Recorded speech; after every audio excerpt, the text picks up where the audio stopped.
I would like to see the council act in a professional manner.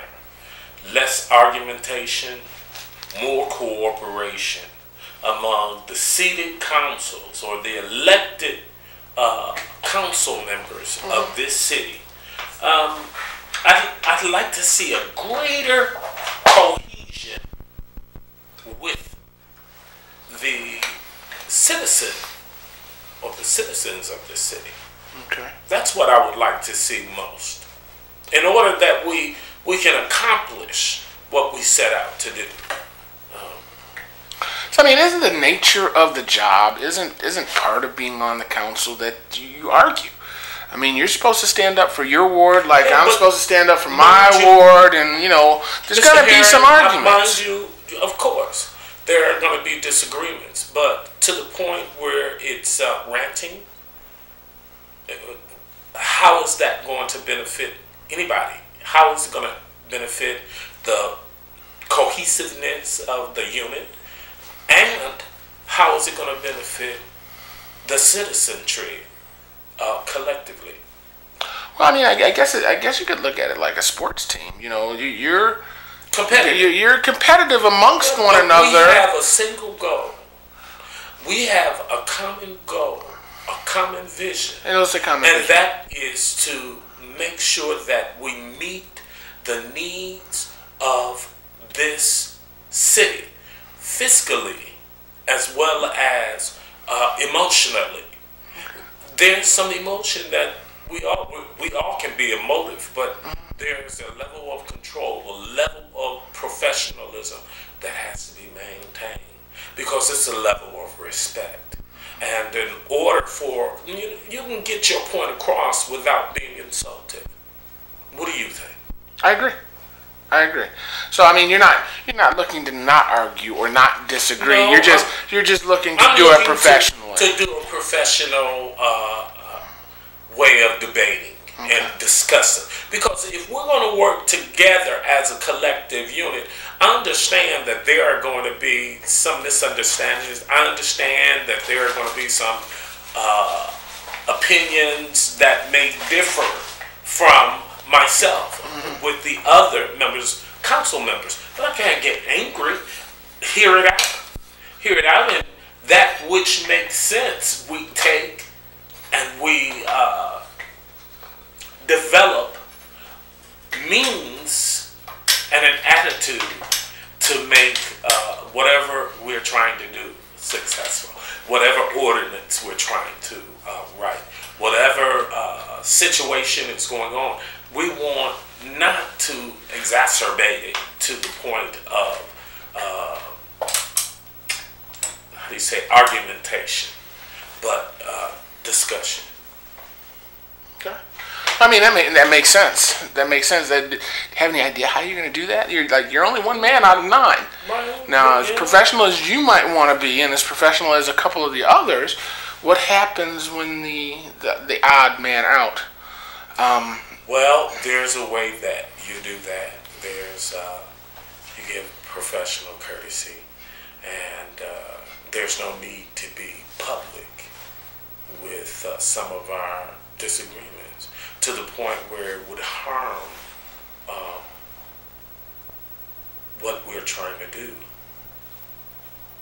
as a body, as a administering or administrative type of body. And people notice that, and I think people are irate about what has occurred in the last couple of years. It's something that has to be dealt with. Something that has to be dealt with. Well, now we understand that the city's in a deficit. Absolutely. Some say 7, say some 13. Some blame Don, some blame Woodrow, some blame a combination of them all. Right. Regardless of who's to blame, we still sit here today with a deficit. Yes. What do you think the city council can do in overseeing the financial management of the city? How can they help? We have to revisit and visit the revenues and how we spend the resources that we get. We need full disclosure of the city's budget and the effective management of said revenues. Most importantly, we must, as a collective unit, working in harmony, ultimately obtain a fiscally sound and balanced budget for the city. All right, now I see you got a written statement there, but I want you to do it in a nutshell. Kind of summarize it for me. Summarizing it, we've got to work together. We've got to take what we have as far as those reports, those annual reports, those quarterly reports. We've got to take and look at what we are working with, and then we've got to develop means, or we've got to devise a method to make sure that we can effectively run the city. The various departments, the police department, the fire department, just the economic situation with our citizens. Some of our citizens need help repairing their homes. So we need to be able to make sure that we understand what's going on with that budget, and we understand what we need to do to make it happen. Sometimes we've got to cut some stuff, but sometimes we've got to initiate other things, especially if it's going to be the benefit of to the benefit of the residents here in the city of Flint. All right, well, talk to me. What are we doing here in the city of Flint, or what aren't we doing here in the city of Flint that we should be doing? What type of programs would you, as a council person, like to initiate in the third ward, right? It's third ward. Third ward.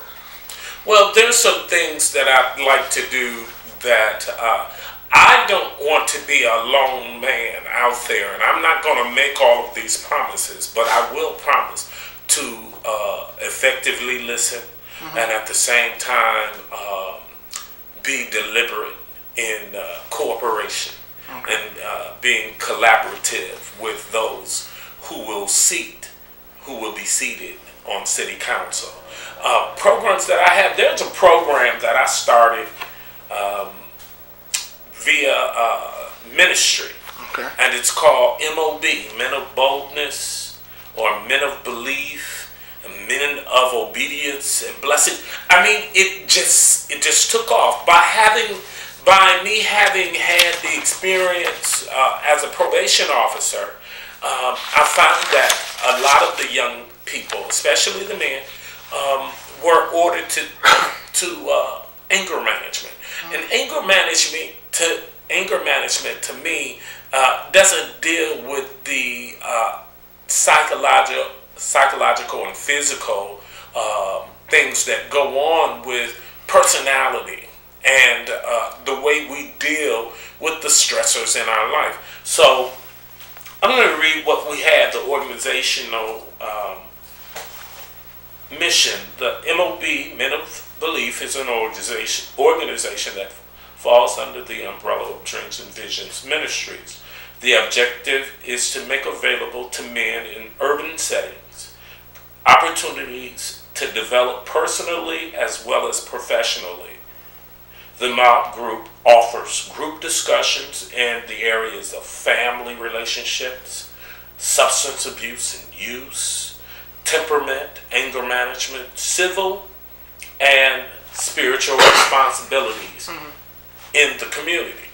And usually that's a lot, but we deal with it every day, but we just don't compartmentalize those things. We are involved in it. And what we have to do is, in summation, we've got to help to strengthen the natural and the spiritual individual man as we foster a men's fellowship within and outside of the household of faith.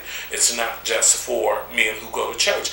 Everybody can benefit from self-exploration and knowledge, learning about DNA, why do I behave the way I do. So that's just one program, and I'm finding that program has been very, very successful within the various church organizations that have sponsored the workshops, as well as within the schools.